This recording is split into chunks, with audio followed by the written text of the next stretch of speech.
Assalamualaikum warahmatullahi wabarakatuh. Kami dari kelompok 3 akan menjelaskan tentang tren teknologi yang akan berkembang di masa depan. Untuk pembukaan, saya akan mengambil kata-kata dari seorang ahli teknologi dari salah satu perusahaan teknologi terkemuka di dunia yang bernama Kevin Zhang. Manusia tak akan pernah berhenti bereksplorasi. Kita perlu melihat jauh ke depan dan beralih dari giat berinovasi menjadi gigih mencipta. Perubahan cepat akan terjadi dalam kehidupan manusia, budaya kerja, dan dalam kehidupan bermasyarakat. Tren teknologi yang akan berkembang tentunya memiliki di beberapa bidang. Kelompok kami akan membahas tren teknologi yang akan berkembang di masa depan di bidang transportasi, kesehatan, perbankan, kesenian dan budaya, militer, pendidikan, dan informasi dan komunikasi. Saya sendiri di sini akan menjelaskan tentang informasi dan komunikasi. Maksud saya di bidang informasi dan komunikasi.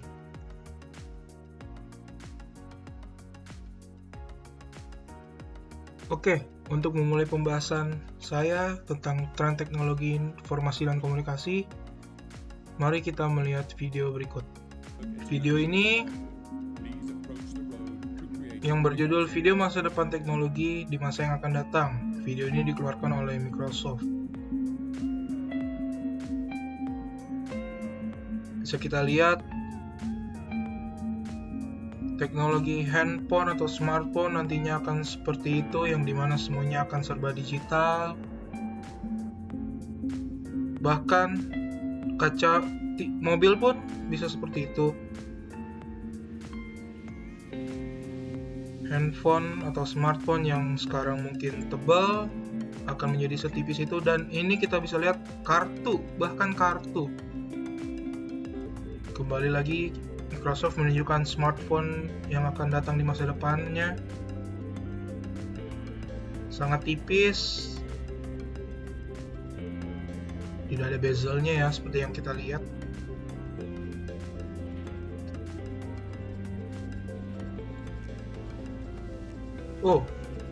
Bahkan musisi jalanan pun bisa diberi uang seperti itu. Gokil.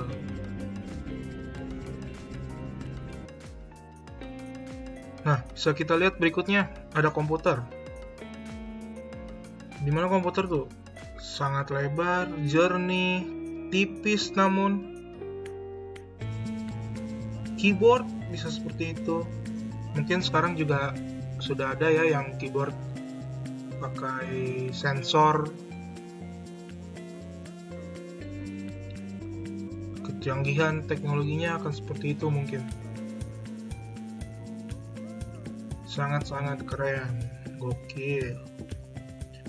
Mungkin cukup videonya. Baik, kecanggihan seperti itu memungkinkan punya kelebihan dan kekurangan juga. Contoh kelebihannya seperti membuka peluang bisnis baru. Tentunya dengan adanya handphone, tablet, laptop, komputer, kita bisa membuka peluang bisnis baru seperti online shop, terus dan semacamnya lah. Memudahkan orang dalam berkomunikasi dan memperoleh informasi. Dimanapun, kapanpun, tentunya kita akan mendapatkan informasi dengan mudah, tanpa ada batasan waktu. Meningkatkan layanan informasi kesehatan jarak jauh atau telemedicine. Contohnya adalah seperti kita bisa berkonsultasi dengan dokter menggunakan internet dan smartphone. Kita bisa memesan obat via online dan lain-lain. Namun, ada juga kekurangannya. Kekurangannya adalah komunikasi menjadi hampa. Seperti untuk saat ini, kenapa komunikasi menjadi hampa? Karena kalau cuma via telepon, tentunya kita tidak bisa tahu gimana ekspresi orang, gimana gerakan tubuh orang, jadi sehingga kita tidak tahu, makanya menjadi hampa. Penyalahgunaan atau scam lah ya, atau bisa kita sebut juga dengan penipuan. Ada banyak penipuan di teknologi informasi ini. Contohnya dengan berita hoax, hacking, dan lain-lain. Manusia menjadi malas beraktivitas. Ya, seperti kita saat ini, dengan main handphone terus, kita akan menjadi malas, jarang berolahraga, seperti saya lah ya contohnya. Dan ya intinya, menjadi malas beraktivitas lah. Sekian dengan penjelasan dari saya, selanjutnya akan dijelaskan oleh teman saya. Terima kasih. Teknologi saat ini berkembang dengan sangat pesat di semua bidang, tak terkecuali dengan bidang kesehatan. Teknologi kesehatan di masa sekarang sangatlah berbeda dibanding dengan 20 tahun yang lalu. Saat ini teknologi kesehatan terus berkembang lebih mudah, lebih efisien, dan lebih canggih. Banyak teknologi kesehatan yang saat ini tengah dikembangkan dan diharapkan akan diterapkan di masa depan. Berikut adalah contoh beberapa teknologi kesehatan yang akan terdapat di masa depan. 1. Virtual reality dan augmented reality. Saat ini teknologi virtual reality dan augmented reality sedang dikembangkan untuk bidang kesehatan. Teknologi ini sangat berguna karena dokter dapat melakukan pemeriksaan pada pasien tanpa harus bertatap wajah. Tentunya hal ini sangat bermanfaat karena dapat menghemat waktu dan lebih efisien. Selain itu, dengan teknologi ini dokter juga dapat melakukan latihan operasi pada pasien sebelum melakukan operasi yang sebenarnya. 2. Robot. Di bidang kesehatan, robot dapat digunakan untuk menjangkau bagian dalam tubuh manusia yang sulit dijangkau. Robot tersebut berukuran sangat kecil dan dapat dikendalikan dengan menggunakan controller sehingga meminimalisir bahaya bagi pasien. Robot juga nantinya dapat diprogram untuk menyerang sel-sel penyakit dengan melalui aliran darah pada tubuh. 3. Health Monitoring Tech. Teknologi yang dapat memantau kondisi kesehatan seseorang sudah banyak digunakan saat ini. Teknologi ini memungkinkan pengguna dapat melihat dan memantau kondisi kesehatan tubuhnya melalui sebuah chip yang ditanam dalam tubuh. Chip ini nantinya dapat mengirim kondisi kesehatan seseorang seperti detak jantung, tekanan darah, hingga kadar gula dalam darah. Informasi ini dapat diakses dengan menggunakan aplikasi di smartphone atau device-device lain. Assalamualaikum warahmatullahi wabarakatuh. Saya Irinda Hanom akan menjelaskan tren teknologi yang berkembang di masa depan di bidang perbankan. Setiap 10-20 tahun, industri perbankan selalu mengalami transformasi besar yang akan mengubah wajah dunia perbankan. Keberadaan ATM, kartu debit, dan yang paling baru adalah internet merupakan contoh dari transformasi yang telah terjadi di industri ini. Begitupun dengan keadaan saat ini. Hal besar berikutnya juga akan segera kembali mengubah dunia perbankan, khususnya retail banking. Contoh teknologi yang berkembang di bidang perbankan, yang pertama ada mobile wallet. Mobile wallet telah mendominasi transaksi di sekitar sektor perbankan, khususnya pada bisnis retail banking. Bahkan para konsumen masa kini bisa menggunakan ponsel mereka untuk deposit atau membayar tagihan. Yang kedua ada branchless banking, merupakan inovasi perbankan yang menjangkau layanan jasa keuangannya kepada nasabah tanpa melalui kantor fisik bank, melainkan hanya memanfaatkan jasa agen atau teknologi informasi dan komunikasi. Yang ketiga ada customer service, tujuannya adalah untuk membantu nasabah mengambil keputusan keuangan dengan baik. Seperti yang kita lihat sekarang ini, teknologi informasi sangat cepat berkembang dan semakin dibutuhkan oleh semua kalangan masyarakat. Dalam dunia perbankan, teknologi informasi dan komunikasi adalah diterapkannya transaksi perbankan lewat internet atau dikenal dengan internet banking. Beberapa transaksi yang dapat dilakukan melalui internet banking antara lain transfer uang, pengecekan saldo, dan lain-lain. ATM sudah bukan merupakan benda asing lagi bagi masyarakat. Berikut kelebihan dan kekurangan mesin ATM. Kelebihannya yaitu praktis, bisa dilakukan secara online dan tidak perlu menghitung lembar uang. Dan kekurangannya itu tidak di semua lokasi terdapat mesin ATM, pencurian nomor PIN bisa dilakukan, dan jika ada masalah dengan kartu ATM, konsumen tidak bisa menarik uang.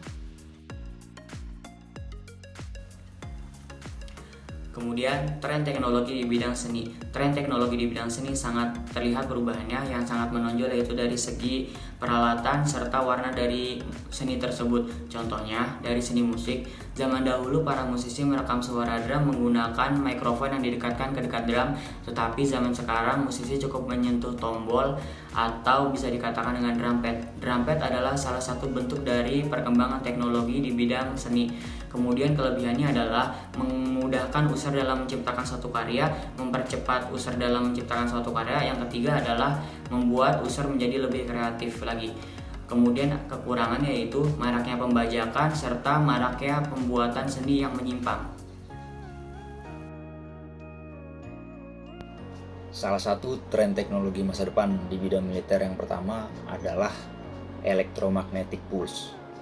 Tentara manapun yang memiliki akses terhadap senjata tersebut akan memiliki keuntungan lebih dalam pertempuran karena dengan alat ini, sistem senjata tercanggih pun akan mampu dilumpuhkan jika ia terhubung dengan elektronik. Salah satu negara yang sedang mengembangkan persenjataan semacam ini adalah Angkatan Udara Amerika Serikat. Mereka menamakannya Counter Electronics High Power Microwave Advanced Missile Project atau disingkat CHAMP, CHAMP.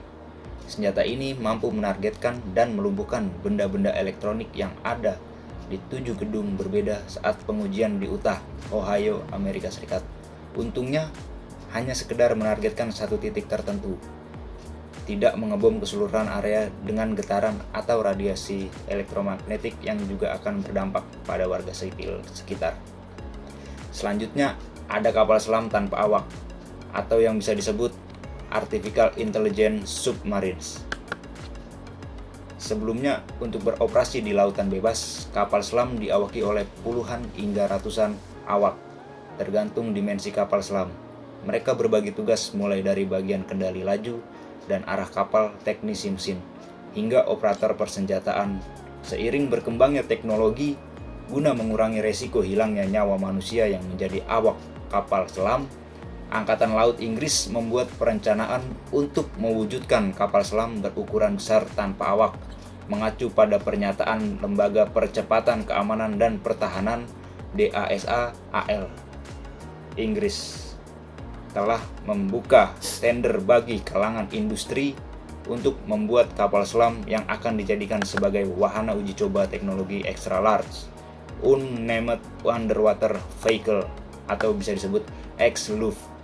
Beberapa parameter kapal selam yang diharapkan oleh AL Inggris untuk wahana uji ini antara lain dapat beroperasi selama 3 bulan, mampu menjelajah lebih dari 3.000 mil laut, dan dapat membawa atau melepaskan muatan lebih dari 2 ton. Wahana ini juga harus bisa melaksanakan misi pengumpulan data intelijen serta berkemampuan melaksanakan peperangan anti kapal selam.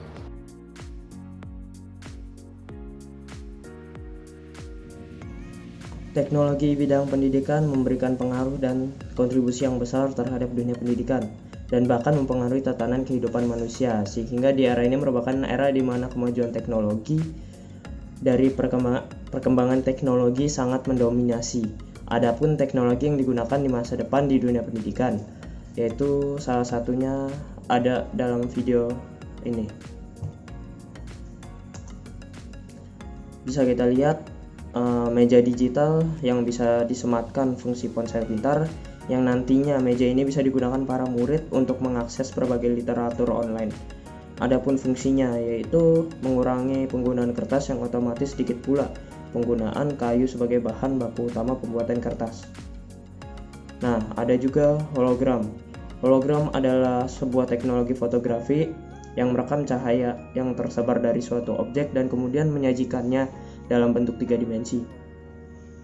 Gambar 3 dimensi tersebut dapat kita lihat sampai 360 derajat dan dapat bergerak dengan animasi dan suara, agar dapat menyampaikan informasi baik secara real time maupun tidak, yang dapat dipergunakan untuk meningkatkan kualitas pembelajaran. Teknologi ini sedang dikembangkan untuk membantu manusia dalam proses komunikasi dan pembelajaran.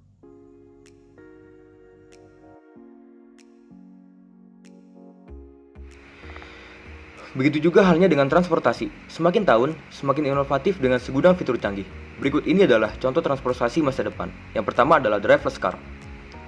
Salah satu perusahaan yang tengah gencar dengan transportasi masa depan adalah Google. Ide mereka adalah membuat kendaraan yang tak perlu dikendarai. Dengan menggunakan software canggih, sebuah mobil dapat berkendara secara otomatis tanpa perlu dikendalikan. Tak hanya Google, dari para pihak perusahaan otomotif juga tengah mengembangkan hal ini. Menurut perkiraan, mobil-mobil canggih ini akan beredar pada tahun 2020.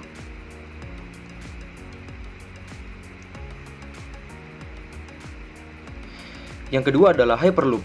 Konsepnya mirip dengan kereta api, bedanya Hyperloop akan menggunakan tabung sebagai pengganti rel.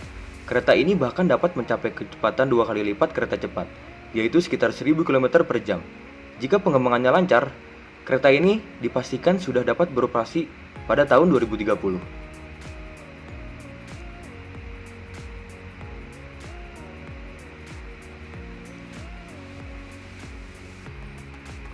Selanjutnya yaitu electric plane. Tak hanya mobil ataupun kereta yang tengah ramai mengembangkan eco-friendly transportation atau yang disebut dengan kendaraan ramah lingkungan, perusahaan pesawat Airbus juga tengah mengembangkan pesawat yang lebih cepat, lebih irit tenaga, dan lebih ramah lingkungan, di mana nantinya pesawat akan ditenagai dengan baterai dan solar panel. Diperkirakan pesawat ini akan siap digunakan pada tahun 2050 nanti. Ya, tadi adalah penjelasan dari teman-teman saya. Ada yang di bidang transportasi, seni, perbankan, dan lain-lainnya. Terima kasih sudah menyaksikan video kami. Kurang lebihnya mohon maaf. Wassalamualaikum warahmatullahi wabarakatuh.